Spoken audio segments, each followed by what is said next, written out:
Willie Lynch was an evil genius? Willie Lynch was an evil genius because, you know, he came up with that process of basically making a slave. It was, I don't know, 400 something, maybe 300 something years ago, where he gave this address to all these slave owners. And at the time that he gave the address, a lot of people don't know this, but you know, we were still in a colonial mode, so they imported so many slaves from Africa that at that time the slave population actually outnumbered the European population. And there were all these slave revolts, you know, all these, you know what I'm saying, just folks going crazy and shit. You know, black folks breaking their chains and getting out and slitting slave owners' throats and shit, and just running a rampage. And they thought it was finna really get out of hand. So they had this conference, and Willie Lynch basically came and gave the recipe. This is how we gonna keep these niggas enslaved. You know what I'm saying? Basically, you gotta make them make slaves of themselves by turning them against each other. You turn the old against the young, the men against the women, light against the dark. You privilege these, make these jealous. You sow in a crab in a barrel mentality, and you basically make them capitulate to your rule system and hold you above everything else. And that's what they taught black people how to do now. And the key, he said, is, you know, you'll never be able to enslave all these niggas with just guns and ammo in your hands, because there ain't enough of you. So you gotta make the slave enslave himself, get in his brain, get in his mind, fuck his shit up, so that, you know, he'll keep doing it, and then he'll pass it down to his kids. And if you do this right, and this is what he said, you can read his address, he actually said this, if you do it right, they'll be doing this shit 300 years from now. And he's absolutely right. An evil genius. That motherfucker was an evil genius. Look at what we do now. We still doing it. You know, crab in the barrel mentality. We hold each other down.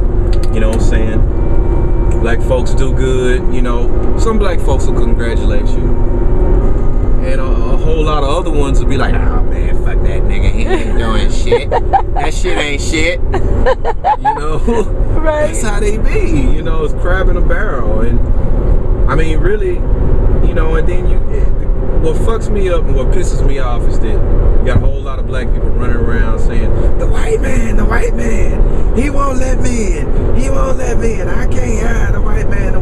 But we're our own biggest enemy right now. And they got pissed off at Bill Cosby when he said that shit. But he was right. He was speaking the truth. I mean, the biggest thing holding us back as black people is black people. I mean, who kills more black people than anybody? Black people. You know what I'm saying? Really, statistically, you can look that shit up. We kill more of us than anybody. Not the white man. Black folks ain't dying because of mass lynchings. They dying because niggas is shooting niggas over chains and fucking shit up, jacking cars and fighting over dumb shit. And I was in Detroit and seen two niggas get to fighting over a damn chicken leg on the news, and I'm not making this shit up, and one killed the other one. What? Yeah, because they was fighting over the damn piece of chicken. Pissed off, and somebody sling a piece of chicken out his hand. You like, man, nigga, fuck that shit. Over chicken. What the fuck? That's sad. That's sad. You know, I mean, we're killing ourselves. We're not taking care of our kids. That's death. What are you passing down to the next generation? You know, that's your seed, that's life. You have a kid and you disappear on him? How the fuck can somebody grow up and not know who the hell their daddy is? Nigga, take care of your shit. You know what I'm saying? I mean, that's the whole foundation of community, the whole foundation of society. That's the foundation of economy. You know, that ain't the white man. You know, white man didn't grab your dick and put it in that chick and say, fuck her, nigga, fuck her. No, you did that. I mean, it's just time to start being responsible and saying, okay, I fucked this up.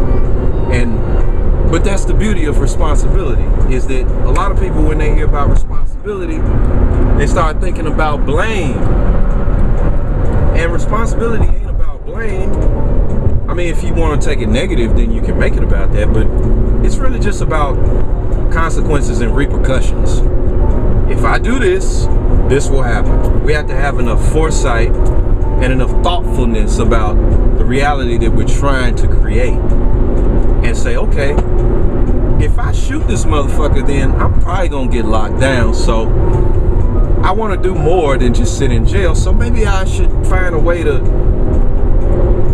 I don't know, react differently, or walk away, or, you know, just smack a nigga, or something, you know, something that facilitates your ultimate goal, you know. And it's not shooting somebody and ending up locked up. It's not having your life tied to a baby mama that you don't care about, and then therefore not seeing that kid, and got some other little crazy motherfucker running around here mad cause shit wasn't the way they wanted it to be, and now they fucking shit up, you know. Who's the little motherfucker running around? The kid that grows up like, where's my daddy? Why didn't he stay away from me? Don't he love me? Don't he want me? And then sees all the random niggas coming in and out of the crib banging his mama. Mm-hmm. What's he gonna go out and do? Bang bitches too? He gonna be on dubs, listening to, you know what I'm saying, what's that dude's name?